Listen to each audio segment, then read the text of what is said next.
topics and opinions expressed on the following show are solely those of the hosts and their guests and not those of W4WN Radio, its employees, or affiliates. We make no recommendations or endorsements for radio show programs, services, or products mentioned on air or on our web.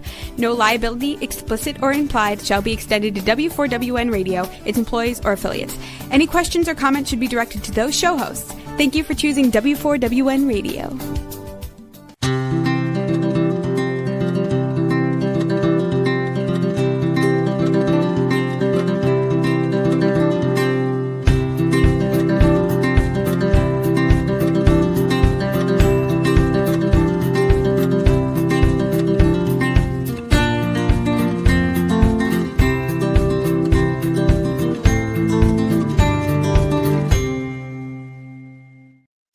Welcome to my radio and TV show, Debi Changes Lives. I'm Debbie, your certified holistic health coach. I revitalize people's lives by helping them identify the root causes of their health and mindset issues and create a custom natural holistic strategy to address them in the areas of mind, body, and soul. As a health coach, I'm not allowed to say that I heal, treat, cure, prevent, or diagnose any diseases. I certainly can make your body more efficient by reducing symptoms. You'll feel better, be more productive, and enjoy life more. Not many people have released 70 pounds. And, okay, I don't know where the slides are. I had a health transformation. I have kept fit and trim for over a decade. And it's actually been over 11 years. I even became a half marathon runner at the age of 51 when I never ran from childhood to hood due to foot pain. And I have completed 8 half marathons so far. Mindset is the key to lasting change. As a certified holistic health coach, I do revitalize people's lives in many different areas of health and mindset.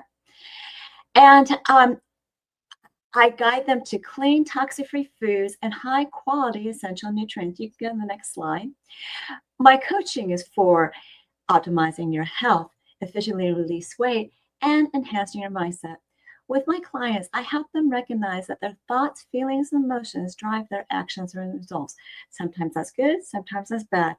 That's why it's crucial to have a positive mindset to succeed in life. Also, it's imperative that you manage your emotions and release those low vibrational emotions such as fear, frustration, and doubt, because all that's going to do is slow you down and get you stuck. Physically, mentally, emotionally, and spiritually. Like a hot air balloon that has ballasts, I help my clients release those emotional ballasts so they can uplift to a better, happier, healthier life. And they are going to in turn release stress and reshape their core beliefs. You'll see and feel the differences in my coaching programs. Ask me about them. Set up a complimentary consultation at Debi Changes Lives, DebiChangesLives, as in victory, es.com/linktree, LINKTREE. And I'll guide you to that better, healthier life with custom solutions that are natural for you in the areas of mind, body, and soul. Now, currently, we are living in uncertain times. People are losing their jobs, their stress, and there's unrest throughout the world. Now, it's really important to have a positive mindset to manage your stress and get through these times. I have a workshop, Empower Your Mind and Life, where you're going to manage your emotions and release stress. It's on Saturday, June 21st at 9 a.m. Pacific. For more details, go to bit.ly/empower your mind and life, all spelled out as one word, and register for it. I truly believe that health and wealth go hand in hand. And most people struggle with finances. Today, I have John Grace, the founder and president of Investors Advantage Corp. As an experienced financial advisor with more than 4 decades of experience, he assists his clients in achieving financial freedom regardless of their age and strategically develops portfolios to better prepare them for their future. He specializes in wealth management and retirement planning by focusing on investment management, financial services, and insurance services, and corporate retiring. He has various educational and financial workshops to enhance financial literacy.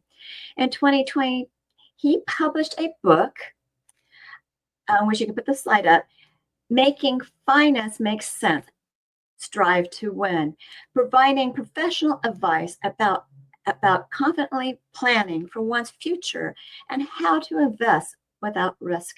John is a canary in the coal mine, encouraging savvy investors to discover not only to survive, but also thrive and more. He has been recognized by Marquis Who's Who top executives for dedication, achievements, and leadership for money management. He is honored by in 2023 and 2024 being on the list of the top most influential leaders in the Los Angeles Business Journal. And this month he's going to be recognized for 2025 as well. Today we'll be discussing 5 savvy secrets of financially successful women. So let's welcome John Grace, the founder and president of Investors Advantage Group. John, welcome to the show. Thank you, Debbie. Good to be with you. And happy birthday. Oh, thank you very much. Let's celebrate, right? Let's celebrate, right. My birthday's actually on Sunday. Okay. Well, do you know what you and I have in common with our president? Yeah, we're Geminis. Yes, we're all Geminis. Yes, but we're all different too, you know? Yes, thank you very much.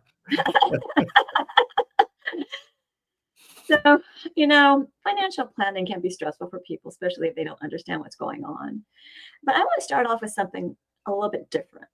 Okay. In life, people are single and then they get married. And sometimes a woman with children is going to they may be getting a divorce. So how can she significantly protect her income in regards of alimony and child support from her husband's life insurance policy? It's a great question, and you have a lot of great professionals on your program, and the estate planning attorneys, in my opinion, aren't so useful because we watch our clients get worked up over what I'm going to have the ex do and how the judge is going to make things happen. But then somehow they leave the back door open and don't look at, and by the way, this is true for people, whether you're going through a divorce or not. The question is, if you're, and by the way, whether or not you're married, okay, if you're interdependent upon income, the question becomes, what do you need to do to make sure that if that source of income goes to heaven, the supply that person provided doesn't go where? All right. So it's really important, long before you think you need it, to recognize if you're used to $80,000 from him or her, or $40,000 from him or her, what kind of insurance do you need to put in place in advance so that if they go to heaven, if you need 40,000, that means you need $1 million on that person. If you need, like a friend of my wife's, we were just talking earlier, she's dependent upon her ex to pay her. He's an MD, $120,000. Well, if we use the simple 4% withdrawal strategy, that means she needs something like $3 million on him today. And then we want to make sure that the person who's expecting to receive this money is the owner and the beneficiary of the policy, particularly when going through a divorce. Because if it were me and I'm telling you, Debbie, I've taken care of you, here's my insurance policy, and I just happen to, forget to make that last payment before I go to heaven, guess what? You're left holding a blank check. So when you're the owner and the beneficiary, nothing can happen with this policy without you knowing about it and you being involved with it. And you have to do the math to be the beneficiary, make sure you're the owner of the policy. That way, nothing can happen with this little bag that you want to go poof and provide the same income without you being completely aware and abreast of things. Yeah, if you get remarried, it's really important to change your beneficiary too. And to your point, it's one of those things that I encourage women particularly to have conversations with their female friends, because we all seen so many people get worked up, or as I say, in terms of what I'm going to make the soon to be ex-spouse, what I'm going to make this other person do. Well, you know what? One of the holes that we do leave open is making sure that the beneficiary is exactly who it's supposed to be. I mean, we have a case study of a lady who became an educator in New York City some years ago, and she made her primary beneficiary when she was single, just out of college, her sister. She got married, and 35 years later, she went to heaven, and the husband discovered that he was not the beneficiary on the policy. So, on both sides of that equation, you want to make sure I am the beneficiary, have it in writing, not in thought, because he sued the school district, he sued the insurance company, and because she had placed her sister's name on that fill in the blank with the sister, that's what the contract went by. Nobody other than the sister got all the money, and the sister told the husband, pound sand. The laws have changed, by the way, for people who are new hires now when it comes to like retirement accounts. When you're married, you're either going to identify your spouse as your primary beneficiary, or you're going to have that spouse sign off that I'm not the primary beneficiary. That way I know that I'm not going to get a dime in advance, as opposed to thinking everything's just fine. And then I discover after I can have no conversation with you that I wasn't the primary beneficiary. Oops. Yeah, but you know what? That really makes a lot of sense that things are changing now. They sign because it becomes a big surprise for people.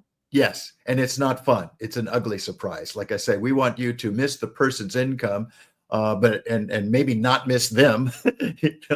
I won't miss you, but I don't want to miss your money. Okay, I really don't want to do that. So that's the point. We have to make sure the I's are dotted, the checks or the boxes are checked, so that we know what's going to happen. We know what to do, and it's as simple as securing the death certificate, sending that to the insurance company, and then you receive the check. But now you want to recognize, all right, with this $1 million, I'm going to put that to work in a place where the yield might be 4%. That's 40,000. So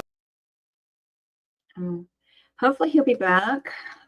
We are having some issues with StreamYard today.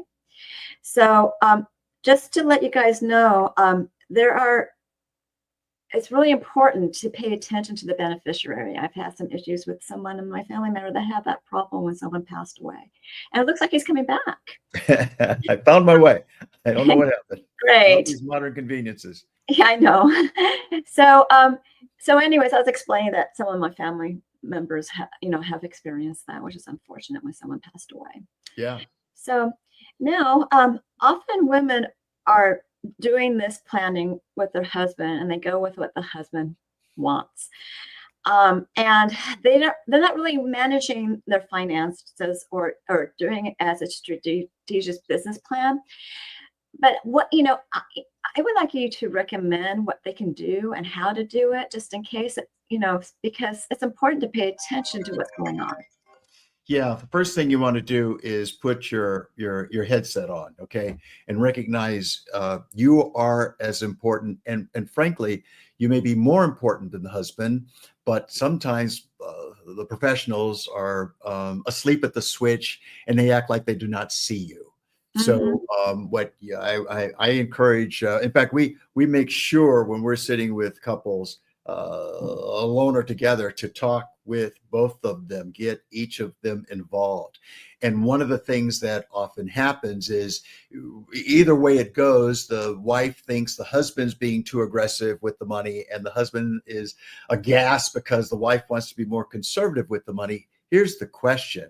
The question, instead of just throwing darts in the dark to say, well, I'm happy this account went up, or it didn't, I didn't make that much. The question is, what do you want this money to do? At what point do you and your husband want to make work optional? And what kind of income do you need at that point in time? And sometimes we've had clients privately come in every case so far, it's been the woman who says, look, leave him out of the equation. It's you and me here. Show me what I need to know, and show me in the event. I mean, right now everything's fine, but I don't know. So show me how things would pan out in the event I were to say he's got to go.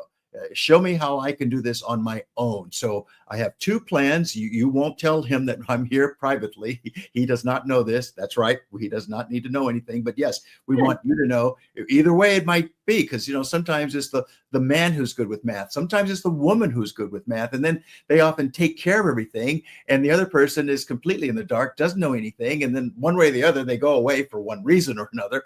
And now the other person is completely in the dark. So yeah, take the initiative, let your spouse know. I was just at lunch with a couple, and she was explaining to her husband that she's glad that he likes the advisor because they went to school together and they kind of speak the same language, but she does not have that background with this gentleman. And she's not really willing to work with him because she doesn't feel respected, and she doesn't feel like he hears what she's saying, and what she's saying is important to him. And he doesn't seem to be as adept at following up with the return phone calls to her when she calls. This gentleman seems to do a better job of responding to the husband when he calls, and she's like, "Yes, there's a little disconnect here. We need to rectify." And on that point, sometimes what I see my peers doing is encouraging people not to open their statements. If you're getting that kind of nonsense, I'm going to suggest that you get a second opinion, because it's fascinating to me to watch my peers, for whom I have a lot of respect, suggest to people, "Oh, don't look." Well, why not? I mean, you're talking about watching your weight, watch what you eat, look at the calories on everything you buy, look at how much sugar, how much salt is in what you like. That helps to pay attention. So how can you be so arrogant, in my opinion, to tell people not to look at their statements because they might be getting a little bit concerned? They need to be concerned if there's something going on. Yes, because you want to fix the dam before it breaks, right? You want to see the cracks in the dam before it bursts open, and that's what I love the business. I've been in it since 1979, but I think we are part of the problem because we help people become complicit and say, it's stocks for long haul, hold and hope, sit and take it, live with the losses. And the truth is, you don't have to do that. But you need some folks who think more along those lines, as opposed to those who are saying, have some more hopium, put on the rose-colored glasses, everything's fine. Stocks for the long haul, it always comes back. No, maybe we should be asking a more pertinent question, and that is, let's see if we can get down to the brass tacks. How much loss can you accept? That's a crucial question. Is it 100%? Is it 70%? Is it 7%? Let's start there. And let's not get lost in the weeds of me asking you, "Debbie, are you conservative? Are you moderate? Or are you aggressive?" And you're like, "I don't understand the question. I don't have an intelligent answer." Precise. It's not precise enough. If you want to lose 20 pounds, it's not about 20 pounds. It's 20 pounds. That's my goal. It needs to be very specific. So the goal in terms of recognizing what kind of loss you can live with is one you want to get specific with. And you can change your mind. But we had, this was one referral where this woman in her 70s, she's been over 70 countries, Debbie. And I'm like, I want to follow you. You know how to roll, okay?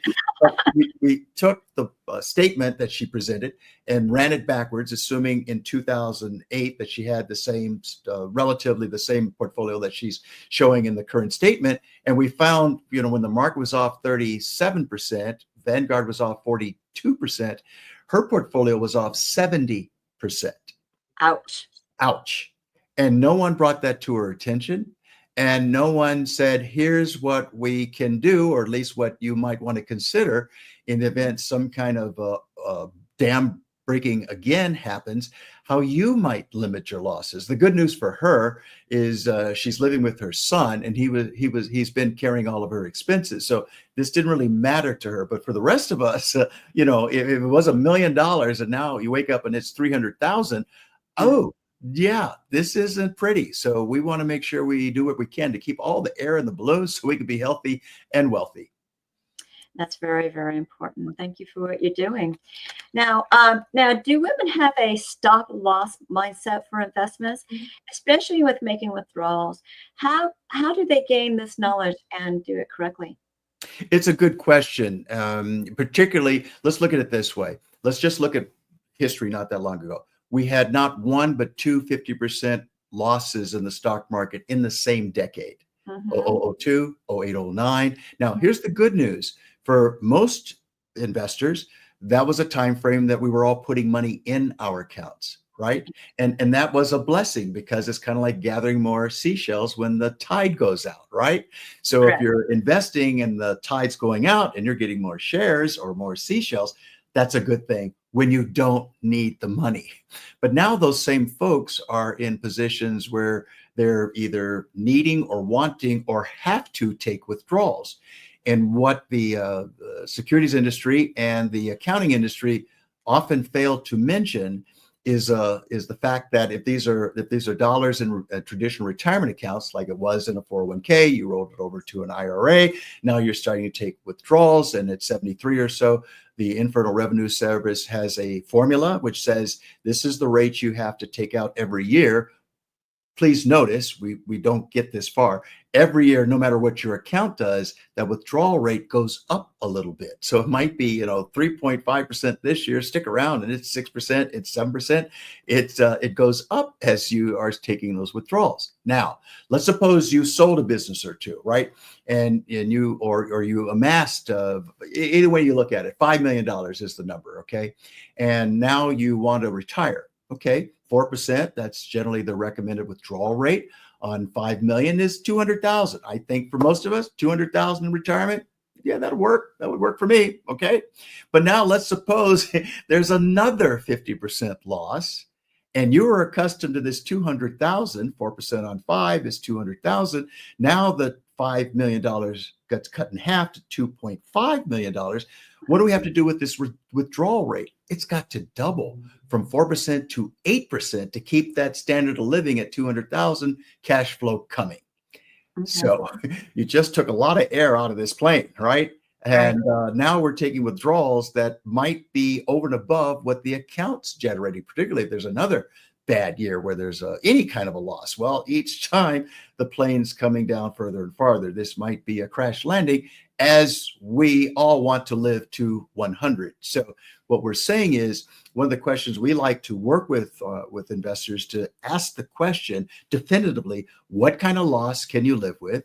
And is it conceivable that we might be able to construct a portfolio that could, that's the goal, actually perform within your parameters? That way you can let the ship go down like the Titanic to the bottom of the sea, but that doesn't mean your money, your life savings doesn't have to be on that ship. We want you to see what you can do to limit those losses, as opposed to tell you have to live with those losses. It's a very crucial question, and I think it's a great question for people to ask right now, because what's the word that we're all using? Uncertainty.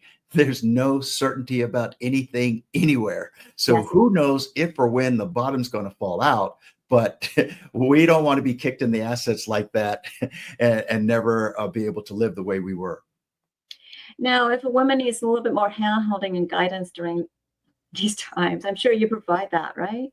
Oh, absolutely. We like making sure that we get together, hopefully in person, but or on Zoom, whatever works for you, right? Whether you're around the corner or around the country, and at least once a year. Now, some folks, particularly when it's a new relationship, will say that we'll meet quarterly. Look, we want to meet with you as often as you want to meet with us, because we appreciate your looking at what you're doing and raising questions about what you're doing. And sometimes folks have some ideas about something that they have an interest in, and we'll either, say, well, here, what we like to do is say, here's what we think about that. It's your money. It's your call. But we want to be like your, armchair quarterback, if you will, looking over your shoulder at what you're doing to say, I think this is a good idea, or to say, well, here's the downside, or here's the worst case scenario.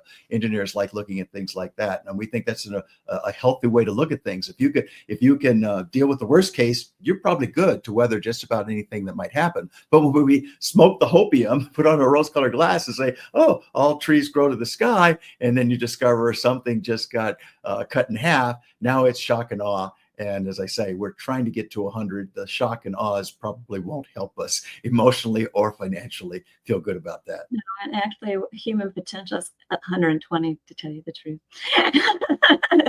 if people are really going to reach that age. Yeah. So Takes a lot of attention. Yeah. Yeah. You got to take care of yourself. You got to take care of your money. You got to make sure that you have enough to enjoy your life, and also to pay those bills. And Yes, that don't stop, right? Right. And it doesn't create a burden of stress on you. So Exactly. that's why it's so important to have a financial advisor and to, have a good financial advisor that will talk to you on a Well, quarterly. yeah, and one who actually where there it's a reciprocal relationship, all right, where you feel like they make it as important about what's going on with your money as you think it's important, and that means that you have to be at it together. It's a partnership. It's a collaboration, and I, as I say, I apologize for many of my peers because we tend to be a little arrogant, frankly. We use jargon and we tell people effectively, pat them on the head, say, oh, that's really not going to happen, or that's not that important. No, I can't see the future. You're not psychic, neither am I, and neither are our portfolios. So the question becomes, well, how can we design some safety valves into this thing so that, look, right now the NBA is everybody's watching, right? And Oklahoma, if you're not watching, they're famous for their defense. And my point is, notice the Lakers are famous for their lack of defense. Okay, okay, two great teams. One's doing it a lot differently, and that's the point. This is your life. This is your money. How do you want to get this done? But yes, ask the question. What kind of defensive strategies are we including here? Where's our exit strategy in the case that it's depression too for the first time since 1929? How might we weather that storm? It's a fair question to look at. As I say, what can you do so that the events can happen? But it's kind of like the fires, right? If it didn't burn down your house, you're certainly satisfied. And if you could have done some things in advance of the fire occurring, like yard work, probably you increased your chances of surviving this and not being devastated. Exactly. Now, are women asking direct questions of their financial advisor to get honest answers? And if they don't have you, what should they be asking so they can try to make sure they know who they're dealing with? I guess is a better Make way. sure before you put the money anywhere, you determine what you want this money to do. Everybody likes it when you throw a dart in the dark or with the room lights on, and whatever that was you threw the dart on, it went up in value. Yay! We don't cheer when it goes down. In fact, we often feel not so good. And of course, nothing just keeps going up. So really take the time before you put your money on X, Y, or Z to figure out where do we want to go from here. You want to on vacation, summer's coming. This is where you are. This is where you want to go. What time we're going to leave, how do we get there on time safely? So what do we want this money to do? Again, individually or collectively. So what we're discovering is outside of the house, many folks are figuring out they need, well, I used an example, $5 million. It's just an example. What you want to do is figure out what is your target. By when do you need to have, for example, the equivalent of $5 million in today's dollars? Because it's always going to be more. But if you can see the target, now it becomes an easier task to see, okay, if this is what we're starting with, and if we make this kind of contribution and we get these kinds of returns, we can see that we can get from here to there on time safely. And then let's make sure we're reviewing this, kind of like getting your physical regularly. Let's review this regularly to see if some adjustments might need to be made. For example, there are those who look historically and go, look at how well the stock market has performed. And I'm saying this is true, but don't expect that past to be your future. In fact, Vanguard is suggesting, along with others, that when it comes to things like our stock funds, for example, that many people have trusted universally, 50-60% of our net worth in stocks, might only see a return, who knows, of approximately 3 to 4%, as opposed to 8 or 10 or 12 when you look backwards. So what that suggests is that we should act as though that might be true. And the question becomes, what else can we fold into the equation? Like we're doing the waffle mix. What else can we put into the waffle mix so that it might taste even better? What else can we do to put in this batch that which might be more consistent? That's what I want to say. Where the yield by itself might be 3, 4, 5%. And then the return might be 8 or 9 or 10% net after expenses. Those things are, you tend to find those things with alternative investments, not cash, stocks and bonds, or residential real estate. And the fact is, this is good news for folks to recognize. The industry has structured everybody to say you should be diversified 60-40. Only, you know what? When we look at like Yale Endowment, I noticed that their exposure to U.S. Stocks is all of 3% the last time I looked. 3%, not 30. Okay. And I noticed that they have like 5 different asset classes, not 2 or 3. We can all agree. You don't have to be a rocket scientist. 2 or 3-legged stool might work. 3, 4, 5-legged stool probably will work better. Okay. Table, right. Less likely to crash and burn. And that's what we want. So some of these positions that sound new to retail investors have been where the endowments have been for the last 30, 40 years. Yale, if you really pour through their site, they say what we used to do is the way many people are still doing it back in the 80s, 60-40 traditional asset classes. We're not doing it the way we used to. And this is my edit. By the way, we didn't lose money. This is what they say in their report in 2008. How many people can say that? Now let's understand, we can't duplicate what Yale is doing, but maybe we can learn from the best and the brightest and do some of the things that Yale is doing and other endowments to kind of insulate ourselves from being left to crash and burn. Yeah, that's very, really important to diversify and not have everything in one basket. Well, and to your point, when people look at that, they say, oh, well, I have stocks, I have real estate, I have some cash, I'm diversified. Well, wait a minute, go back and look. This is a couple we're going to see tomorrow, and he's a aerospace engineer. They have 5 homes, all paid for, all in Southern California. Let's just assume each one's worth about $1 million. Again, all paid for. This is all their money. All right. And then they both have like a 401k and a self-employed retirement plan. All I'm saying is, when you look at $5 million, that probably comprises 85% of their total net worth in one asset class. Yeah. And when I ask, well, how are you doing this? He says, well, I'm a conservative investor. And I'm like, I hear you. I'm looking at your statement. It's 85% stocks in the 401k, and you got $5 million in one asset class in real estate. So the 401k is heavily weighted towards stocks.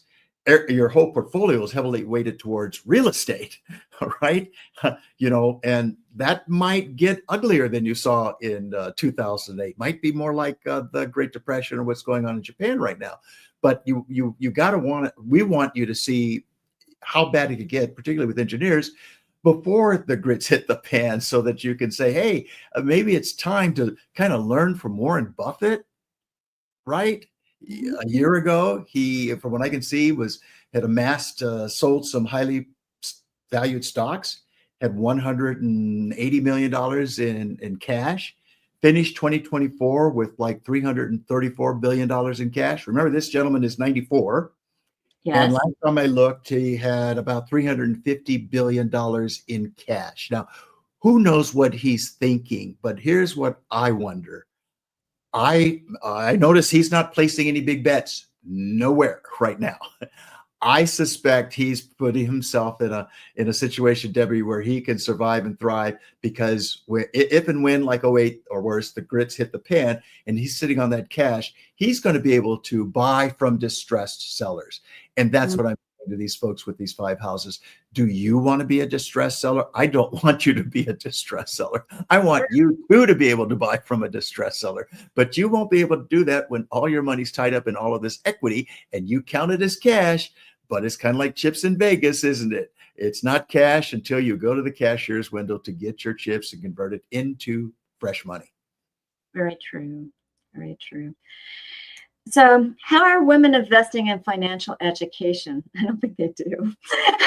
and most financial products, to understand how, what, and why. Yeah. Like I say, don't just buy the shiny object. Make sure you can see, for example, sorry, hit this.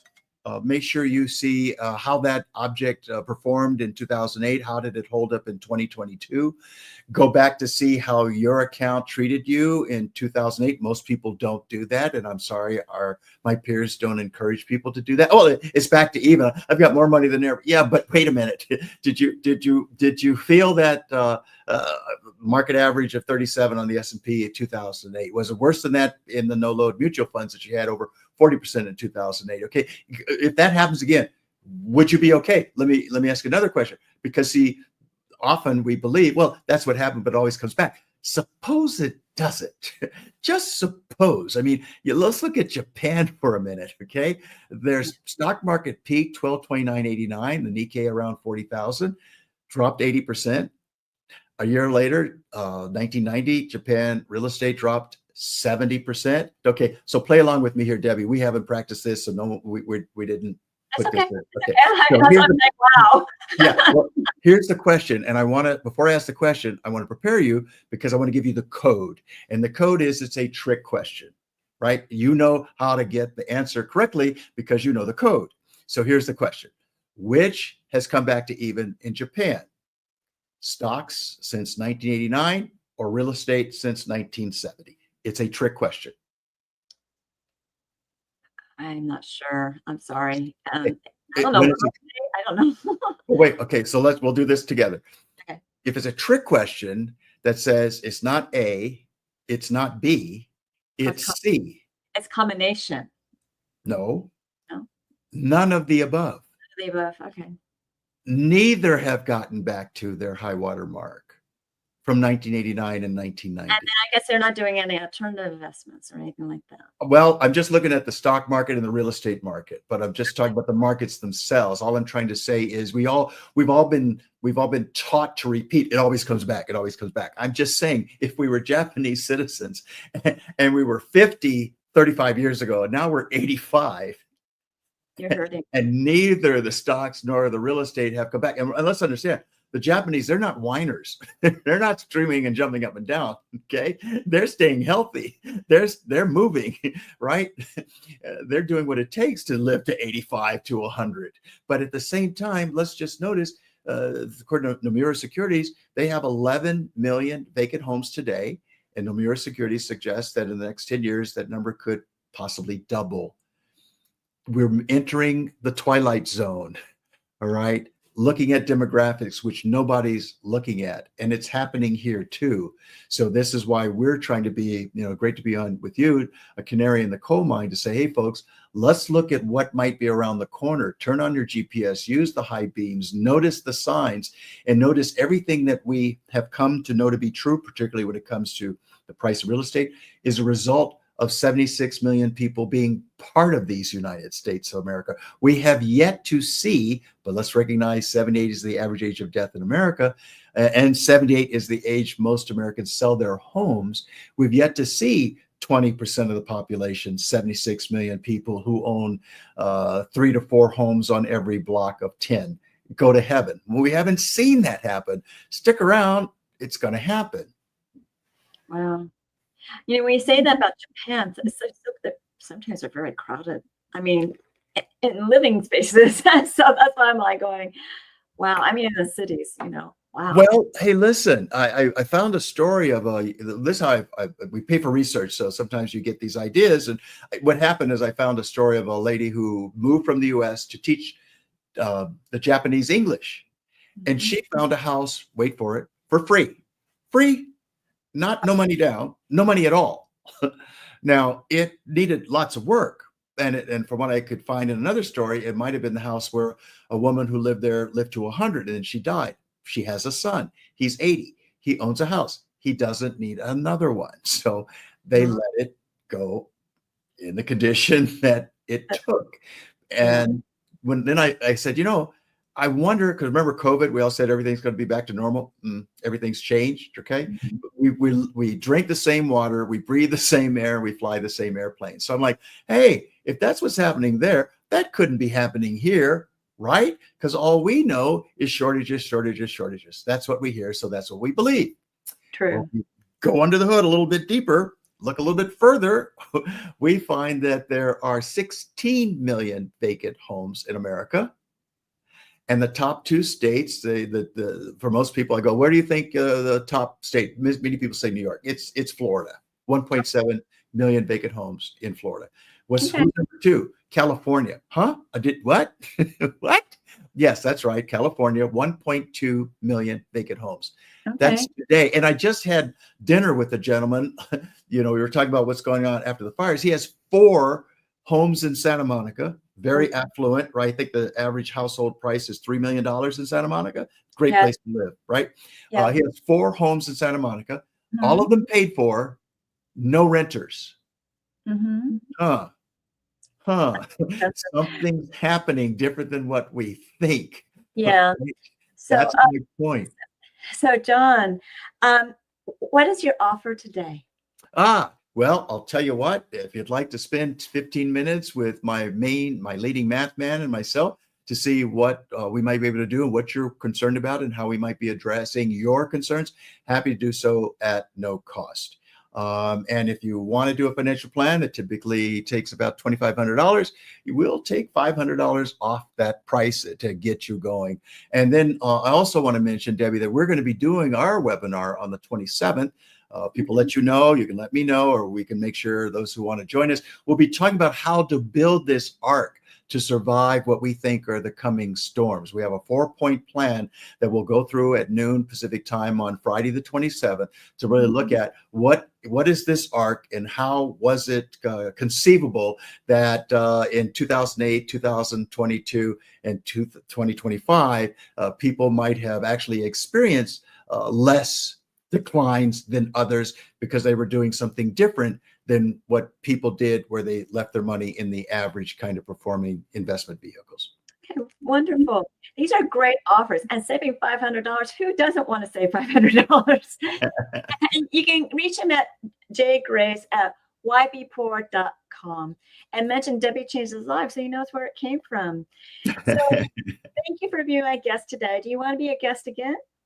Absolutely. Love working with you. Look forward to, hopefully they'll get some questions. We can come back with some of those questions. And yes, absolutely. We want people to recognize they have a lot more power than they think, and they can make sure that they keep their assets intact as opposed to watch them be handed to them.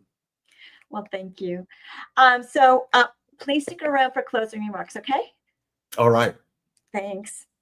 Now, remember, I do revitalize people's lives in many different areas of health and mindset. And I help people with gut issues, blood sugar, cardiovascular immunity. And I first start off with guiding you to a clean, toxic-free diet and high-quality essential nutrients that will reduce symptoms. You'll feel better, and it'll uplift your mood. And possibly, if you need to release weight, maybe that will happen a little bit too. So now with my mindset coaching, I help you release that stress, emotions, and emotional attachments. And in turn, you are reshaping your core beliefs. Your mindset will be enhanced. With my health optimization and weight release, your body will be more efficient. That is the mind-body solution that will make your soul and heart sing. Ask me about my programs. And set up a complimentary consultation at Debi Changes Lives. That's DebiChangesLives, as in Victory ES.com/Linktree, LINKTREE. And when you do that, you get to know me, I get to know you, and I'll guide you to your optimal health. And it begins with 1 or 2 assessments. Now, the health evaluation, which is going to be on the next slide, is complimentary, where you rate your symptoms in the last 30 days in 4 categories of health. Some questions repeat in different categories. Answer them all.